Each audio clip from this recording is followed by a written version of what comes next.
Tommy and Ashley Gaffel were born 3.5 weeks early in February of 2009, both weighing over 5 pounds.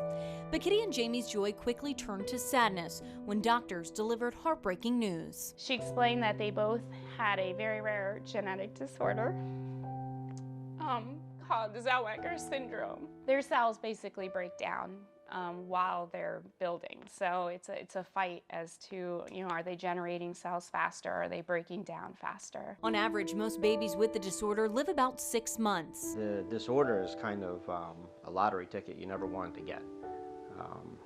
It had to be something that both Kitty and I carried, and we had to carry it on the exact same DNA chain in order for it to happen. If I remember correctly on the odds, they said it was 1 in 750,000 that fraternal twins both got it. Doctors gave Tommy and Ashley less than a year to survive. We just all sat there together and cried. They made sure at that point that I got to hold them right away. Wanting their babies to be comfortable and surrounded by as much love as possible, Kitty and Jamie fought to bring them home, learning how to change feeding tubes, administer medication and oxygen, and deal with seizures. All the things that no parent wants to know how to do. Hospice would also go home with them. Kitty and Jamie poured their hearts into those babies, showering them with love and happiness. Every day was a milestone. Those two kids did more in the time that they had than I think some kids do their entire childhood. But those milestones would come to an end. Ashley passed away first in May of 2009. Tommy died exactly 3 months later. We lost two. That was, nothing's ever the same again. We just try and talk about them and remember and share memories with people. I think I tell everyone that my biggest fear is that they'll be forgotten. Kitty and Jamie would eventually look at their options for more children. Doctors would not use Kitty's eggs again, so determined to grow their family, they started doing their research. Our options were to adopt we could use donor eggs. Kitty and Jamie decided to use an egg donor, but there was one thing standing in their way: the cost. Years ago, insurance had covered most of their IVF, but that wouldn't be the case this time.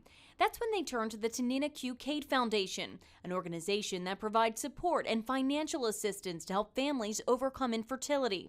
Kitty and Jamie were awarded 2 separate grants, together worth $10,000. Kitty and Jamie are exactly what we were looking for. They were a family that had tremendous hardship, but we're still holding on to that last glimmer of hope. Dr. Camille Hammond is the CEO of the Cade Foundation and says Kitty and Jamie are not alone.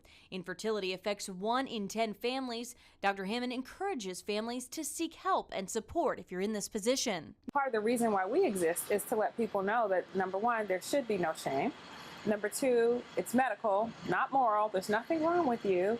And the same way that you feel comfortable seeking professional counsel and care for diabetes, high blood pressure, any number of other diseases, you should feel that same sense of freedom getting support for fertility treatment. You just have everyone's ear at Cade, so I just would tell everyone not to give up hope. As of November, the Cade Foundation will have awarded grants to 70 families. There are currently 50 Cade babies, including Emmett.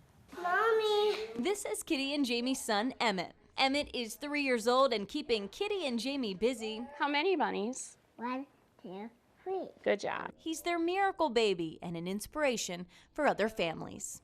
For ABC2 News, I'm Ashley James. I want to be 2.